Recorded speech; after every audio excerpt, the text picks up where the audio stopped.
Good morning, everybody.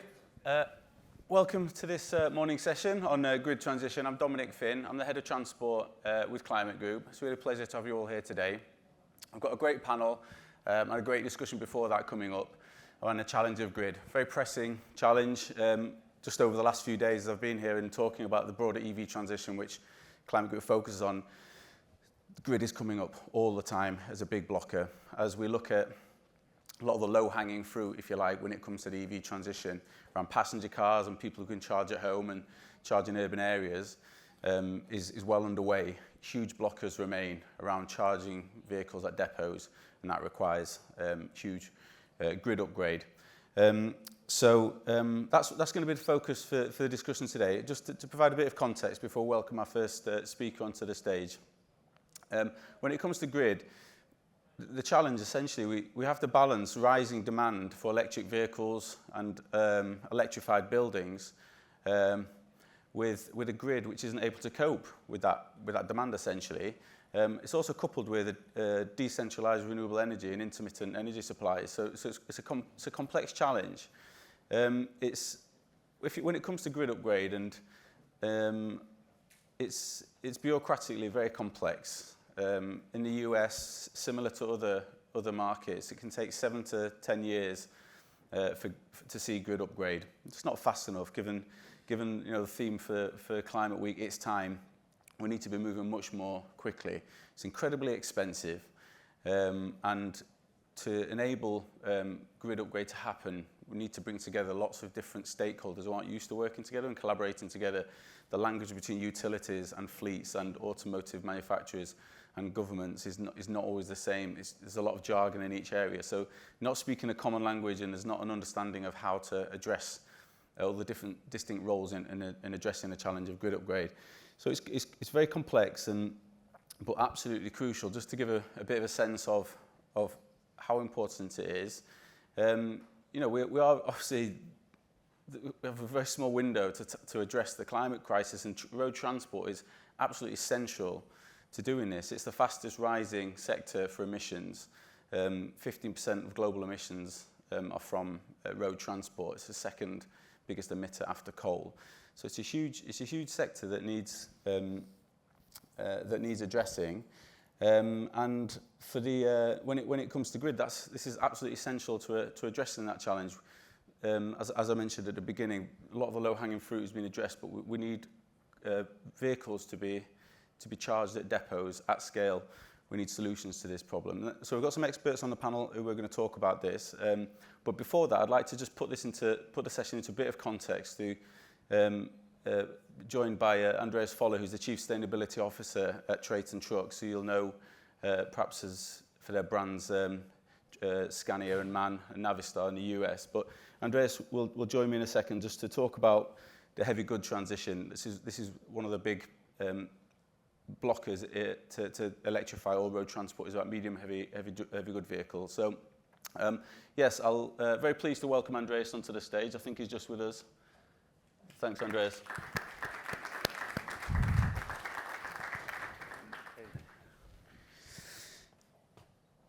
So great to have you here, Andreas, and we've had a little chat backstage. So we're seeing, we've got lots to talk about, but we have I think 15 minutes or so to talk things through.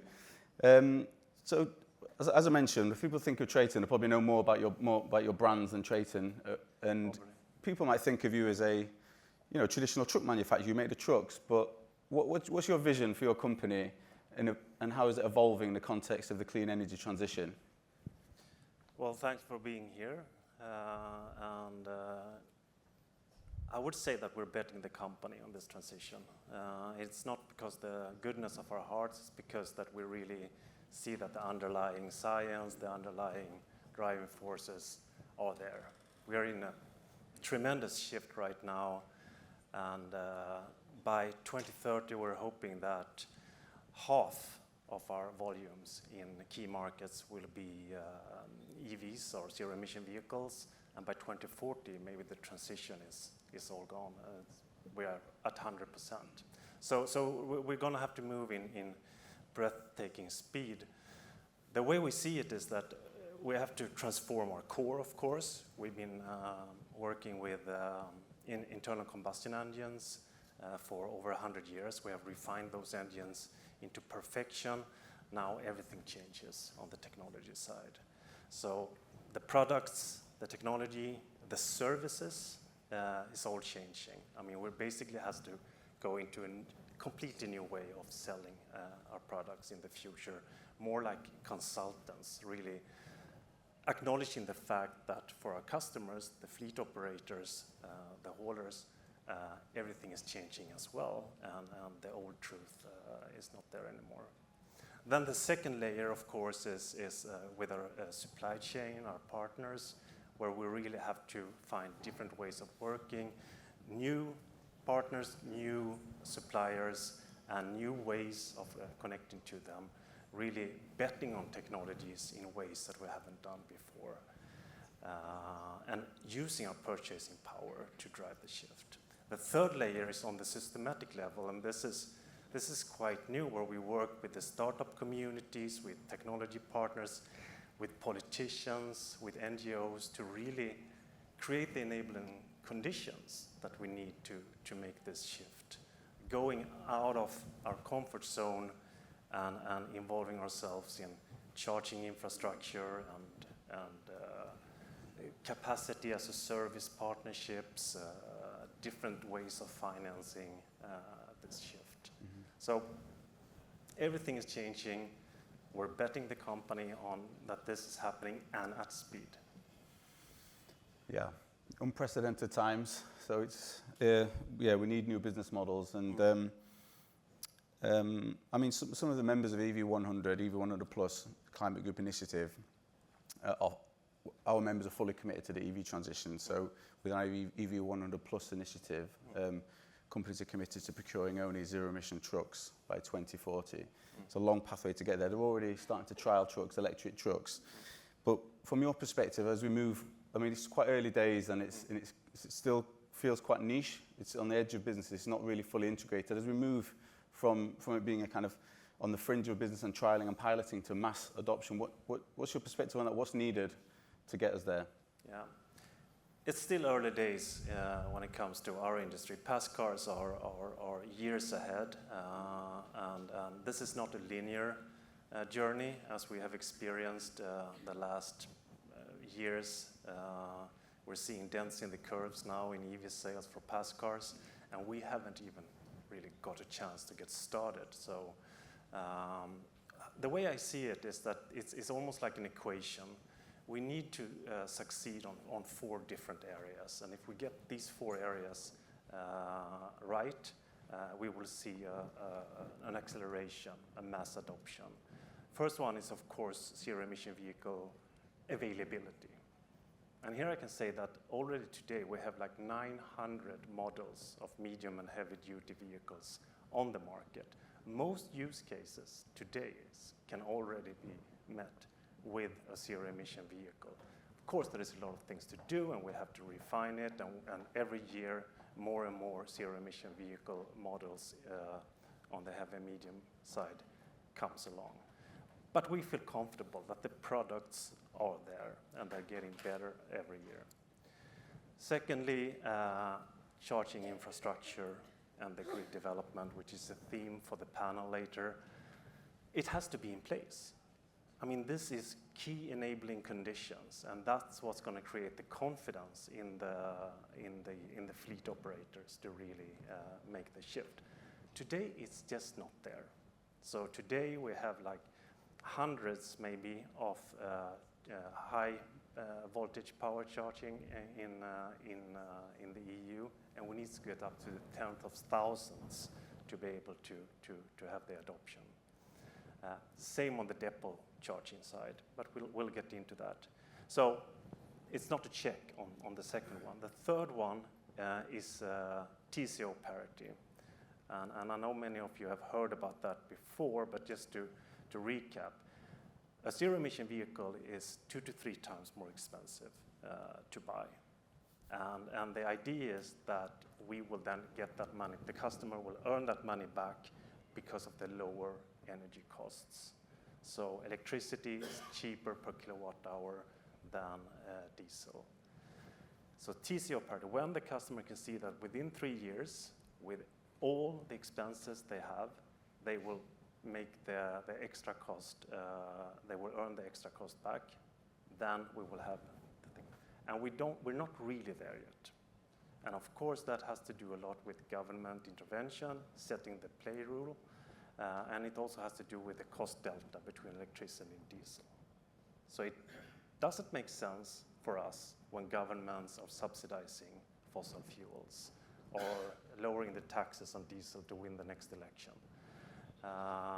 And we need a price on carbon that is ingrained into the tax schemes and the toll schemes and so on in the countries where we operate. So that's the third area where it really needs to happen something, the TCO parity for our customers between these technologies.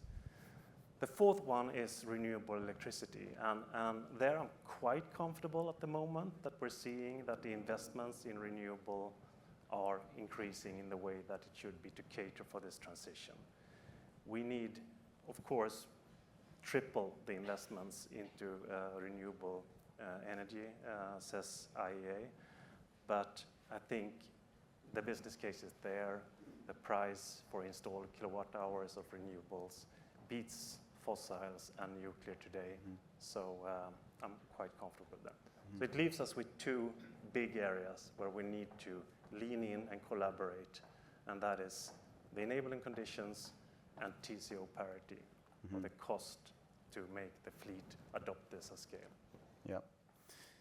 Yeah, I think there's lessons we can learn from the passenger car segment as you talk about making sure that the zero-emission vehicles are affordable, that they're available in the volumes and variety required, and the charging infrastructure is in place, balance of public and private charging infrastructure. And when you see, and the renewable energy, as you point, is a fourth one. When you see those in place from passenger cars, it's no surprise that you see EV uptake happening rapidly. I think Norway yesterday announced news that there's more electric vehicles on the roads in Norway than internal combustion engine vehicles. I think pushing 94% of new vehicle sales in Norway are fully electric because they've played around with those different elements and got it right, and then it takes off. So that's what we need to do. But it's the bigger the vehicle, the bigger the challenge. I think, and we're going to come on to that in the session around, the panel discussion around charging infrastructure for heavy goods vehicles. Just one point to make around that. I think if you're going to build a depot with, say, 40 charge points for heavy goods vehicles, a megawatt charging depot, you need the same amount of power that would be used to power the Empire State's building at peak load. So this is big energy demand required, and that, back to that point about being expensive and as well as complicated, it's a big challenge, but we need to do it, and there are solutions there, but it takes collaboration. So that's moving on to my next point. Is like, what do you see in kind of the role of collaboration in this, public-private partnerships, and in particularly around building out this network of public and private? I talked about depot charging there, but I know Traton's very closely involved in delivering a public network in Europe as well. Yeah, no, I think, can I make a point on what you said about regulation, and I think there was a great panel yesterday I listened into, and I think the lady from CARB said something that makes a lot of sense. The purpose of the legislation has to be there. The intent of the legislation has to be super clear. And what we're seeing today, unfortunately, in many countries, is that we're not sensing that purpose anymore. We're seeing that they are backtracking on some of the incentives, some of the positive regulations. And I think we as companies that invest into this transition and the governments have to align on the clear purpose that this is going to happen, and it's going to have to happen at speed. And unfortunately, we're not there yet. I can be very transparent and say that when we're looking at the trajectory towards reaching the Paris Agreement, it looks very tight for our sector. It especially with the dents in the curves that we're experiencing right now. We're not really seeing how we're going to get to where we need to go. And I think in this perspective, we have to just be very transparent, have a transparent dialogue on the things that we have talked about, the enabling conditions, the regulations that will drive this shift. What was your question? No, the questions about collaboration, but I know I agree with that point, just to come to about that point about regulation. It's interesting, I mean, we talked about it yesterday about supply side regulation, so regulation on companies like yours, on the manufacturers, but then charging infrastructure is what we're talking about today. You need regulation that's interplays, but is really clear. Regulatory certainty is so important to direct investment, not just from manufacturers, but from all business, as well as banks and fleets, who are our kind of main community within the climate group. But yeah, there's a point, and I like the point around fossil fuels as well, about let's stop subsidising, or you know, let's play with the taxation to make electric vehicles just more compelling through taxation, and that's come through quite a few times that I've noted over the last few days. But my question was around collaboration. This is complex, and we're bringing together different stakeholder groups who aren't used to speaking to each other in this context, and so yes, investment is needed, but also singing from the same hymn sheet is important as well. So how do you see collaboration, and what's your role in it? Yeah, so we have decided to join forces with the competitors in Europe. So the three big heavy medium-duty vehicle OEMs has come together in Europe to build out charging infrastructure ourselves across the major 10T roads. So we're going to build 1,700 high-power charging points before 27. And this is to show, this is just going to be a fraction of what is needed to adopt at scale, but it's an important statement from us that we're going to build them themselves. And we're already up a couple of hundred of these, and we're well on our track. But we need a grid that can cope with it, and this is the discussion you're going to have afterwards. We're going to have to invest only in Europe 600 billion euros to 2030 to cope with the surge in electricity demand that we're seeing. So 60% surge until 2030, and we have to build transmission line, distribution lines, and so on. And we have to work also with the grid operators, because right now, unfortunately, they are the bottleneck. We don't have transparency, it's too much red tape, it takes too long time to pull these supply lines. There is regulation that says that basically you can't create a renewable power source and connect that to a charging station, and Dom talked about how much power it needs, these charging stations. That's not legal in many countries. So what we have to do is work together. We have to have DCOs, local governments, working with the OEMs, because we know where the adoption needs to happen. We know where the trucks will be and how they will operate. So use that data and proactively invest in grid development. We're also working, of course, with our customers with turnkey solutions. So we are now building depot charger, destination chargers at scale. So we're moving into that business area. Of course, we hope that we will make some money on it, but more importantly, this will open up the opportunities for our customers to have a hassle-free adoption of zero-emission vehicles. Well, thanks for that. I think we're at time, but that was a really fascinating discussion, and I've talked a lot about the challenges, but you're right in the mix of it, and you're playing to all the key elements of it. So it's been fascinating to get that insight, and it's been good from my perspective, with thinking from the fleet perspective as well, about how much commonality there is and collaboration. I look forward to us staying in touch as well, and maybe next year we can continue this conversation again. It's not going away. No. So thanks very much, Andreas. Love to. Thank you. Okay. Thank you.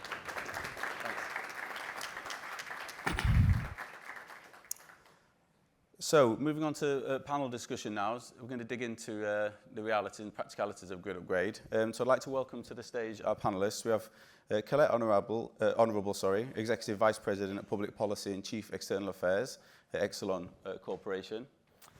We have Andres Gluski. Hi, Andres. Hi. Good to see you. Hi, John. Greetings. Hi there. Hi. Welcome. Just to continue, just a bit of introductions, and then I'll hand over to you all to with a few questions. But yeah, so Colette's the Executive Vice President of Public Policy and Chief External Affairs Officer for Exelon Corporation, the nation's largest utility Colette leads Exelon's efforts to engage external stakeholders with areas of oversight, including federal regulatory affairs, strategy, sustainability, customer engagement, branding, communications, and corporate giving. So really good to be able to talk to you about the policy and Absolutely. what policies we need to drive this issue. Andrzej Gluski, President and CEO of AES Corporation. Under Andrzej's leadership, AES has become one of the leading renewables and clean technology companies in the world.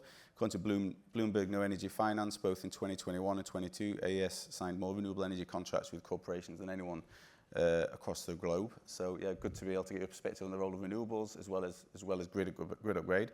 And also happy to introduce John Hawkstra, Senior Vice President of Global Sustainability at Prologis, EV100+ member, and so making that commitment, overseeing the strategic direction and implementation of sustainability initiatives across the company's extensive 1.2 billion square foot industrial real estate portfolio. So you work closely with Prologis' customers to support their sustainability goals while advancing efforts to reduce the company's carbon footprint in alignment with its commitment to achieve net zero emissions by 2040.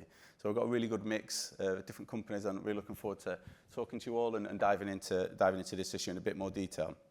I've got an open question which I'm going to put to you all, if that's okay, to kick off with. Sure. Maybe to start with you, Andres. From the perspective of your industries, how well equipped do you think the grid is to support the EV transition?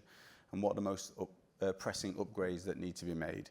And what are some of the challenges or solutions associated with getting those upgrades done? That's a great question. The grid is one of the bottlenecks for the implementation of, clean energy sector. However, I do think a lot of the discussion is too much of doing more of the same. And I really think we have to have new thinking in parts of it. Grids there's a lot of cable out there sitting around most of the day. So most transmission grids are maybe used at 50% of real capacity because they're built for the peak hour. That peak hour could be 1 hour, it could be 8 hours, could be 12, but it's never 24 hours. So first there's the opportunity of sort of an Airbnb of transmission lines. The other one is that your lines are rated basically for the worst possible weather conditions. And fortunately, most days aren't the worst possible weather condition. So I think we need new thinking. For example, dynamic line rating. You actually measure the temperature, the wind, the humidity, and many times you can transmit 50% more energy than the nameplate. So we have the biggest dynamic line rating project in the country that has allowed us to put batteries in a place that we couldn't otherwise. In terms of utilizing the grid better, let's say the existing grid, we have the grid booster, which is basically using batteries to store up renewable energy and then transmit it on the hours that are off peak. And that can save you a lot of time. And the third really is the intelligence of the grid. We're going to be talking about EVs and mobility. Those are basically mobile batteries. So we need smarter grids so that you can interact and orchestrate all these information. So we have a number of software companies that we're in that orchestrate, let's say, all the electric appliances, vehicles, and the grid. So what I would like is when people talk about the grid, there's a lot of complaints, and we do have to build out more, and we do have to reconductor and use better materials, but we also have to get a lot smarter. So if we just try to do more of the same, we're going to run short of everything. And so there's a lot more that we can do with the existing grid and get a lot smarter about it. Mm-hmm. That's an interesting way to start out. Just reading around this session, the IEA said we need to replace 80 million kilometers of electrical cables by 2040 if we're going to, get the level of energy, clean energy into the grid. Maybe that's not quite so high if we're smarter about using the current cabling. But yeah, it's good. So over to you, John. I know you're already making investments in depot charging, supporting other companies through your warehousing to electrify the grid. So you're on the coal face, I guess, in a way. What's your perspective on kind of the most pressing upgrades that need to be made?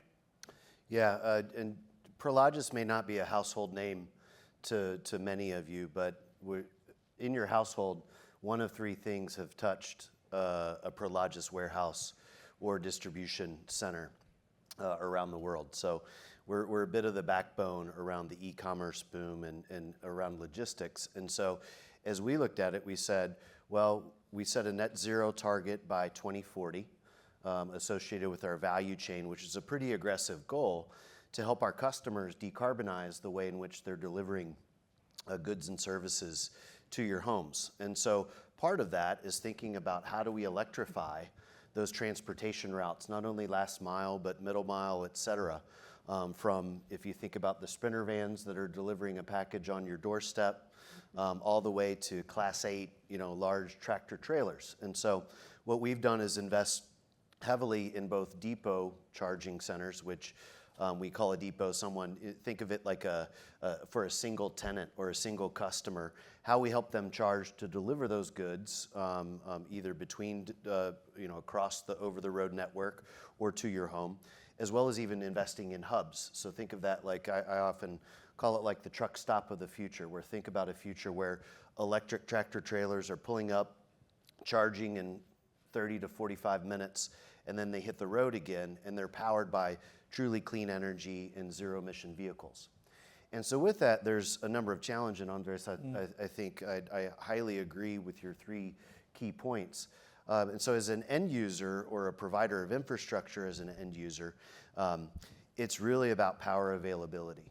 We see significant challenges, whether if it's in our EV business, to we're building data centers, thinking about that as well. And as we develop a data center, it's really around how can we go find reliable, affordable power that's going to be available at those times. And so we don't necessarily need to charge in peak hours, but we do need some of that capacity, in hours to fuel up those vehicles. So I think between interconnection is a challenge for us. If you dance around between utility to utility, the queues are different, the times are different, the approval process is different, the entitlements are different. And so I think consistency is something that we would love, and standardization around some of that. Once you have that interconnection and availability to connect, then off we go and running to the races. So I think interconnection, I'll use the word reform, but I think really consistent support for interconnection reform and funding for it is really key, because I think utilities and transmission operators alike are challenged with just the historical process of maybe doing things the same, but don't necessarily have the tools or resources to adapt and make some of those changes that some of the end users require. Mm-hmm. Yeah, that's it definitely bears out. It's obviously a US issue, but we know we're looking at what's happening in Europe and other markets still, I think, very much the same, that standardization, speaking the same language, and also who's going to own this as well, who's going to own these decisions. I mean, there's lots of stakeholders involved, but someone needs to grab it. But just to go to you then, Colette, it would be great to hear your perspective on the question. Thank you. I have many perspectives. Let me start with Andres' point on finding greater efficiencies and doing this work differently. That is required because the challenges today are new and different. He mentioned dynamic line rating. I'm a former commissioner at the Federal Energy Regulatory Commission, as well as being a former state regulator. FERC right now has rulemaking on dynamic line ratings, and is really also focusing to align policy with what is happening now in order to support or enable our work to support the clean energy transformation. And then to John's point, I couldn't agree more. I would call it interconnection queue reform because the work we need such a critical focus there.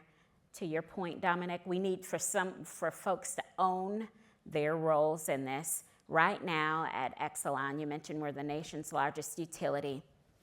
The growth we are seeing throughout our territories, we support 10.5 million customers throughout the Mid-Atlantic and in Chicago.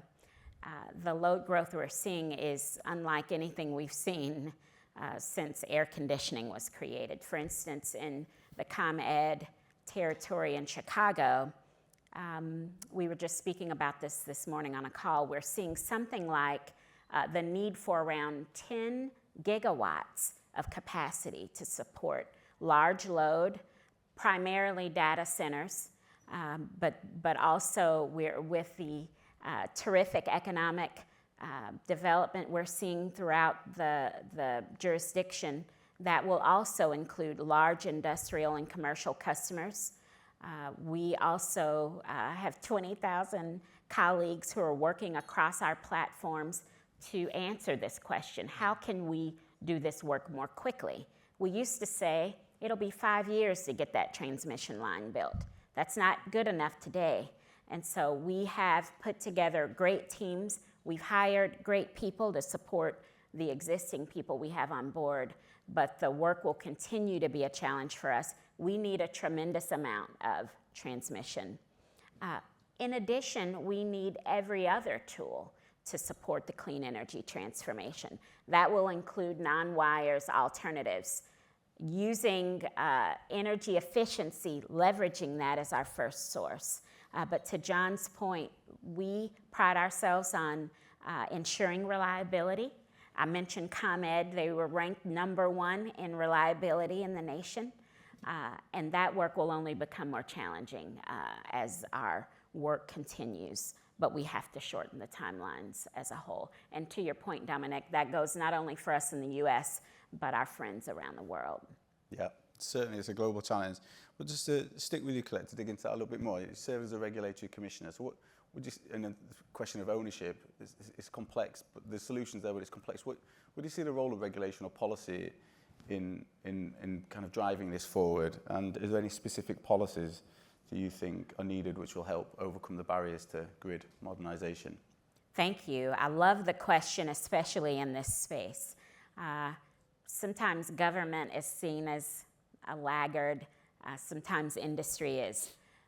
But it's critical that regulators position themselves to, number one, get educated about how this work will evolve and change in the next 10 years, in the next 20 years. I mentioned the Federal Energy Regulatory Commission. They've also just issued a transmission-related rulemaking requiring a 20-year transmission planning horizon in the RTOs and ISOs, regional transmission organizations and independent system operators. Now, there have been some regional planners that have been doing this work for extended periods of time, but requiring extending this out to 20 years really will bring a different kind of rigor and joint focus on what the needs will be, not today, but tomorrow, skating where the puck is going to be. So that's one thing. The other aspect where policy is critical is to enable rather than inhibit the evolution of this work. When I was at FERC, we stood up the first energy storage policy statement. So before that time, energy storage really was not a participant in regional electricity markets, wholesale markets. And we worked to remove the barriers to entry. It wasn't a negative because, quite frankly, storage wasn't at a place where it was as broadly deployed and viable and affordable. But we saw the need that was critical in order to open up the highway, so to speak, to make room for energy storage. In the same way, we need to do that for these advancing technologies. We've talked about how we leverage fiber. We also have to think about grid-enabling technologies. And so what are all of the tools that we need to tap? We don't need to pick one or the other at this point. We need every single tool. And the regulator and the policymaker can help enable. But we have to educate them. And as a sector, we also need to kind of open up the aperture a bit and go into the regulators and to the state legislatures and even at Congress to say, this is how we are moving in the future. Andres and our CEO at Exelon, Calvin Butler, were just at the White House, a couple of weeks ago? Yeah, 2 weeks ago. Yeah, speaking to the administration about the need for greater alignment and coordination and for stronger policies and incentives to drive this kind of work. So I would suggest to you that policy is a key enabler if we leverage it in that way. Mm-hmm. Thanks for that really comprehensive answer, give that insight. And yeah, how we, storage obviously key. I mean, we're talking about transport, that's my bread and butter, if you like, transport. But if electric vehicles, if they're not if they're anything, are batteries, they're storage devices. So this is how we turn it into an opportunity. But at the moment, it's not quite ready to feed the energy back into the grid, as I understand it. So there is, you know, clear role for regulation. But just staying on the topic of policy, to you, John, in your experience, how do the current zoning laws and building codes and other regulations on commercial real estate impact the deployment of charging infrastructure in your warehouses? Yeah, they certainly do. And I touched on a little bit earlier just around some of the variability between how that looks, not only across the United States, but really around the world. And so we spend a lot of time trying to figure that out. And we're used to that from, you know, developing real estate. You're used to entitlements, you're used to zoning, you're used to those sorts of things. And I think it's early is the way that I would respond. And I think if you look at a lot of those jurisdictions, especially as it relates to electric vehicles, it's an unknown in many respects. There's, you know, the local fire departments to otherwise. Actually, the fire department is where the majority of our projects maybe get held before they can go to PTO or permission to operate, because the fire department, you know, isn't necessarily coached up on what electric vehicles do and such. So it's there. But I also want to touch on a point that Colette had. And first off, thank you for your reliable power behind ComEd, our data center in Elk Grove, Illinois development. That's a suburb of Chicago. We very much appreciate that. Critical power is important for data centers. Yes. And our EV charging projects there. But I think what we also try to find is, what do we need to do as a corporate in support of some of that public policy as well? Mm-hmm. And what do we need to do in partnering with utilities to try and understand how do we solve this together? Not as if we are a customer that can expect change in the way that you mentioned is required and what we're going to need. We can't expect that. So we've got a partner in that. So we're also part of an initiative called Zero Grid, Zero Emissions, Reliable, Optimized Grid. And we joined that with some other folks like Meta, Salesforce, GM. And it's all around how do we get active as corporates in the way that we partner and drive public policy for some of these future-proofing some of these sorts of needs, because it's going to be imperative for us to do business. It's going to be imperative for you all to be able to provide to your rate base these sorts of solutions. So, you know, it's a journey, not a sprint sort of thing as it relates to that, but it's really multifaceted in the way that we need to be thinking about it, as well as multifaceted in terms of the public-private partnerships or how those come together to really enable that change. Yeah, thanks. That leads on nicely to the next question to you, Andres. It's about collaboration, essentially. So you talked about collaboration, John, in the context of policy and influencing public policy, but collaboration is key in this agenda in so many areas. I wonder if you could talk to that a little bit, Andres, from your perspective. Where do you see the importance of it? You know, utilities and automotive sector, our community, which fleets, you know, fleets of vehicles.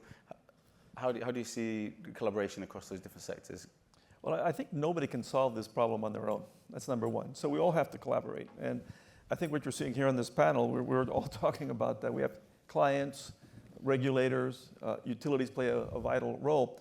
So I think that, you know, we really have to have a sense of urgency. I mean, the climate is not only changing, it seems to be accelerating. Now we have the added dimension of AI, which is actually in countries like the States, really making the growth in energy faster. We need clean energy faster than we thought before. You also have a reindustrialization of the state that's happening. You have a lot more manufacturing occurring in the States. So I think what we have to do is, you know, collaborate, because this is not a single problem. So in our particular case, what we like to do is think of where there are bottlenecks, how to resolve them. So about 14 years ago, we really did invent the lithium-ion batteries for grid stability. Now, the importance of working with the regulators, we did this first in Chile, because that's where they allowed it to happen. With the grid booster I mentioned, we're doing it in Germany and in Chile before the States. So the point is that what we need is more collaboration of this type, working with clients. We co-invent a lot of things. We are the biggest seller of energy to data centers because we co-invent products with them. So one of them, again, using the case of Chile with Google is Tapestry. So it really is the virtualization of the whole network, so you can run millions of simulations on AI. Another one is that we have the first robotic building of solar farms, because there's a labor shortage of people who can pick up 65-pound solar panels all day in the desert. Well, you know, this is quite solvable for a robot to do, and anybody can work in it. So it makes it a much more inclusive workforce. So I think the point is that you have to work with people. We're working on with utilities. We have a software for charging, and you can rent electric vehicles and actually buy them through this app. So how do you get people to make that first jump over? So what we do really is collaborate. We do very few things on our own. You know, it's between clients, between suppliers, et cetera, to get things done. But what I really want to interject is a sense of urgency, because there's a lot of time inconsistencies here between markets, between what's politically acceptable, what can be done on the regulatory front. And I'm just afraid that that's not in sync with nature. Yeah. Yeah, it's fascinating, that role of, your perspective on, you know, across the world as well, not just in the US, the role of collaboration. I'd like to shift, we have about 6.5 minutes left, so I want to shift to looking forward. What's the future outlook in terms of long-term planning? So from your point of view, John, Prologis' global footprint and focus on sustainability, how do you envisage the landscape of EV infrastructure evolving over the next decade or so? I mean, it's a hard question. Nobody fully knows, but have you got a perspective on how you see things developing?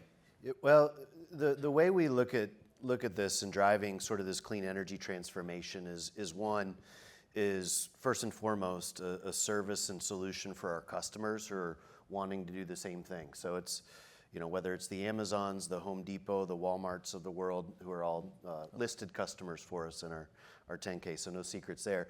They're also thirsting to figure out, how do I look at my suppliers to then also help me on my journey for a net zero type of future? So we really focus around that, and then we use that to say, how can we translate that into market by market opportunities where we see the best financials, essentially, in order investing in these sorts of projects. And the markets that are adaptable, flexible, and open, such as, you know, what we talked a little bit earlier, are where we're going to go to invest our capital to really support these solutions. So I mentioned our 2040 net zero emissions goal. We've got a goal by the end of next year to be a gigawatt, so 1,000 megawatts of solar and energy storage installed at our facilities on behalf of our customers, which is a pretty aggressive target for us. We're fortunately on track at present, but something we're really gearing towards. So we'll continue to use that philosophy of thinking through what markets present the best opportunity, where is grid reliability strong, where is, you know, the opportunity to do interconnects. We're even doing things like investing in clean energy virtual power plants. And I mentioned the interconnection reform piece earlier, where we were told in a certain market it's going to be 5 years before we can get you that power. And, you know, if you think about that customer aspect and wanting to put EV charge, this was a 9 megawatt charging infrastructure for big Class 8 trucks. And we said, well, all right, we're going to have to figure something else out. And so we're actually using some linear generators backed by clean energy to produce our own power behind the meter, coupled with battery storage as a way to have reliable charging infrastructure. So I think, as I mentioned earlier around that collaboration, it's also where, how does distributed generation really fit into the mix as well, in a smart way, right? Ultimately, we'd love to just plug into a utility grid or a transmission grid to get that power, but as we've been talking about, it's not necessarily possible in all markets. So how does that balance go? And so I think it's you asked about the next decade. I think it's a combination of all those factors to really, and maybe by some of my remarks, you can realize that we're pretty practical or pragmatic in the way that we approach this versus, you know, perhaps waiting for the perfect end game. We're going to continue to just fight and forage in terms of the way that we can get these solutions built and really contribute not only to our own net zero target, but how to enable that for customers and also, you know, essentially the grid at large. Mm-hmm.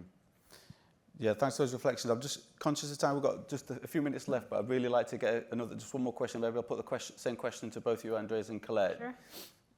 Similar in the vein of John's response, you know, what we'll see coming up. What would you say are the kind of 2 to 3 main challenges, just to put it in as pithy as possible as we close the session? Maybe start with you, Andres. Sure. I'll be very short. Look, I can see kind of what's going to be in the next 5 years. because we have the AI revolution coming. And so that's going to change everything from material sciences to how we dispatch the energy and how we design the grid. So I really think you have to embrace the new technologies. I really think that you need this forward thinking. And where we're going to be with AI, materials, and dispatch in 10 years, that's another panel. But things are changing very fast. You have to be forward-looking. Okay, great, thanks. Thank you. Thank you so I can be less pithy. We are focusing on a few critical things. One is the customer and their load needs.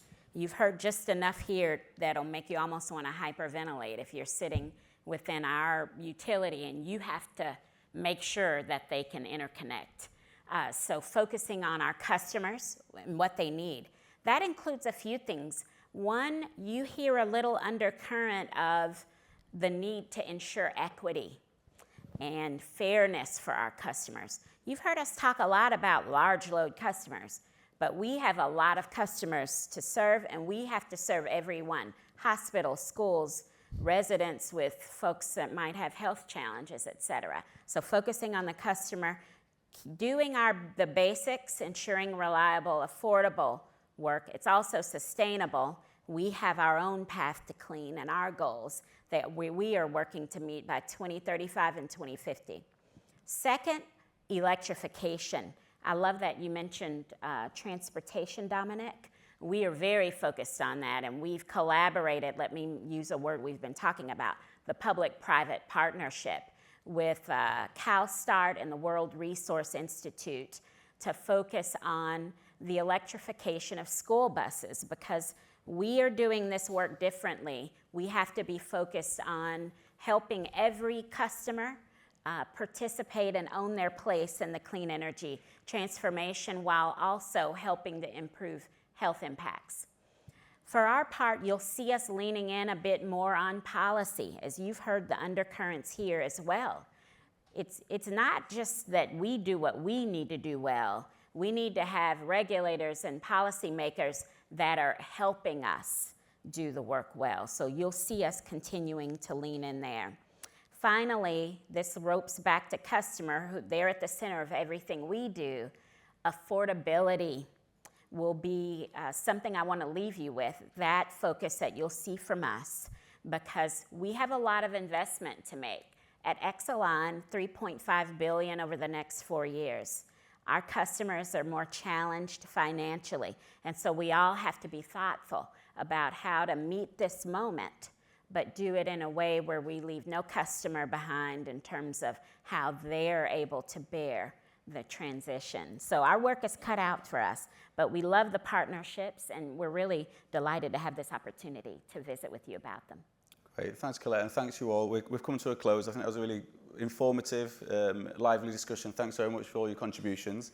I mean, it's absolutely clear that collaboration is going to be key, strong regulations to make sure we've got a nice streamlined process. As you say, it has to be affordable, has to be a transition that leaves no one behind as well. And there are lots of challenges ahead, but I think we've grappled a lot of the key issues there. Thank you all for your attention, and just a round of applause for our panel, and thanks again.